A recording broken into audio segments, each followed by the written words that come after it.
Hi everyone, my name is Lisa Snow and welcome to A Conscious Earth. Today I wanted to share with you an experience that I literally had in the middle of the night.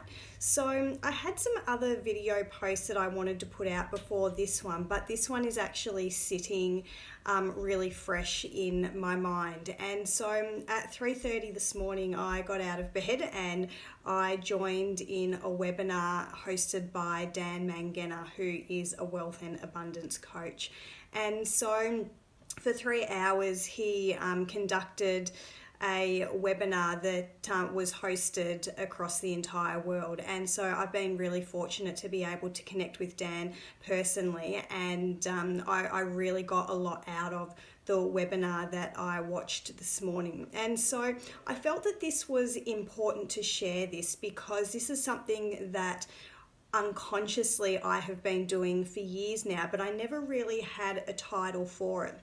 But it's something called microshift. And so the reason I wanted to talk about this is because so many of us in our lives want to be able to get somewhere with our dreams, our journey, our destination, wherever it might be, but we don't always know how to put one foot in front of the other.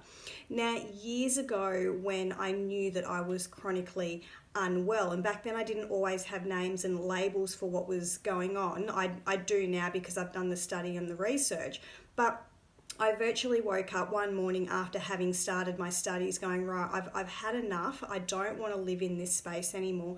What am I going to do to change my situation? I believed in my heart of hearts that I didn't have to be sick anymore, and I had enough information to go with that I could start changing things in my life to start getting myself well. And that was where micro-shifting came in. So back then I didn't know what micro-shifting was, but what I did do was I started to put one foot in front of the other, bit by bit by bit by bit. Now, when Dan does his work, he quite often talks about an analogy that Tony Robbins uses, and I'll use it in a very similar way. And so that is if you on a flight between say New York to LA, there is a very specific path that you need to take to get from New York to LA. Now, if you were to move 2 degrees off that path, then you would go in a completely different direction and you wouldn't even go anywhere near LA. Now, micro shifting is very similar. It's about choosing the path that you want in life, but following that direct path without diverging away from the path that you are on.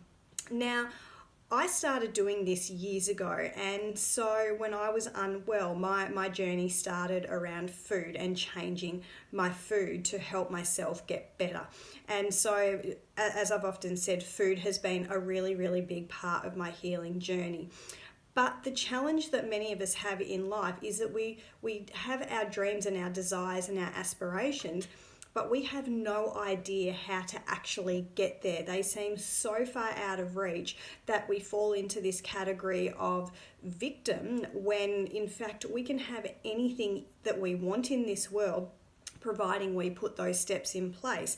And this is where micro shifting comes in. So when it came to my health all of those years ago, in very small steps, I put one step in front of the other, in front of the other, in front of the other. And I got to a point in my life where I woke up one day and all of a sudden those chronic ailments that I had had for so many years had just over time had just disappeared and started to melt away. Today, I'm in a very different place in my life, and now what I want to do is I want to share my work and be out in the world. Now, prior to COVID, I'd already started thinking about what I needed to do with this, but I needed to push myself out of my comfort zone to be able to start putting myself out there. Nobody was going to know my story if I didn't start putting one foot in front of the other and sharing, and I wouldn't be here helping so many people if I hadn't have put one foot in front of the other. Each step along the way I have been micro shifting, and the way that has unfolded for me very recently was about a year ago I started writing blogs, but I wasn't getting anywhere with them. I had these psychological blocks that were stopping me. I just couldn't get beyond myself in terms of writing blogs. And eventually I started writing a few more and a few more and a few more, and I started to get into this momentum. But then I thought, no, I need something more than this. I need to stretch a little bit further. So the next part I took was implementing these video blogs, which I've been doing for quite a few months now. And then I got to a point where I'm like, well, I need to take the next step again. And the next step was reaching out to people, whether it be in my more local environment or whether it be around the world. I'm now connecting with people all around the world, and Dan Mangena is one of those people. So if it hadn't have been for somebody else that I had reached out to, she wouldn't have introduced me to Dan, and then I wouldn't be here now having this conversation, and my networks are now expanding around the world. My next step is I've been asked to share one of my blogs with an organisation. So I'm in the process of setting that up today as well. And so this is what we call picking up breadcrumbs along the way. So it's a little bit, and a little bit, but it's putting one foot in front of the other and very small micro shifts along the way.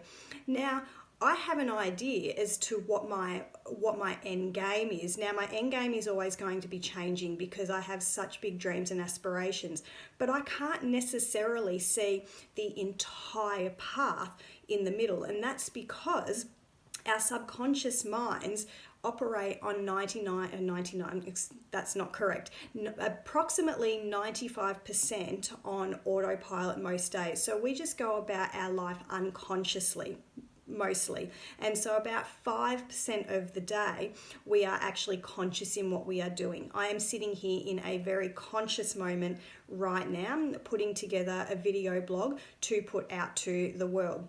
In about 5 minutes from now, when I switch off the camera, I'm probably going to go back into my subconscious mind and not really think about what I'm doing for the rest of the day once I've done what I've needed to do here. But what I understand is that right now, consciously in this moment, I'm putting myself out there to put those steps in place to follow my dreams and aspirations.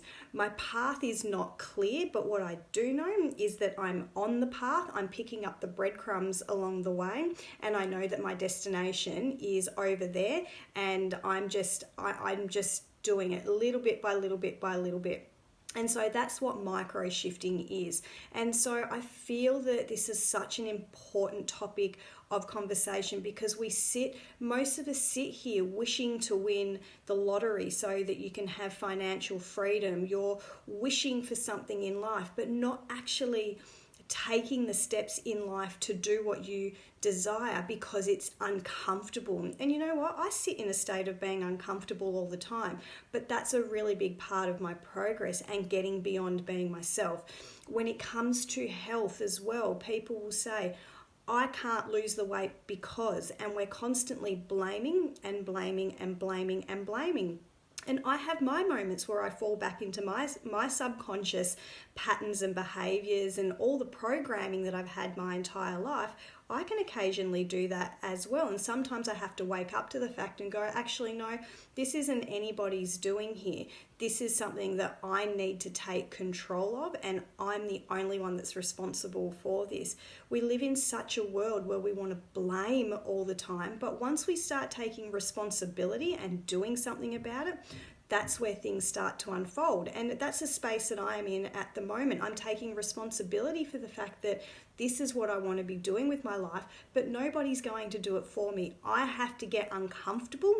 I have to get comfortable about being uncomfortable, and that's a line I use often. And yeah, it can be hard sometimes, and so you just have to keep plugging away though, bit by bit by bit by bit, and stop placing the blame and just take one step at a time.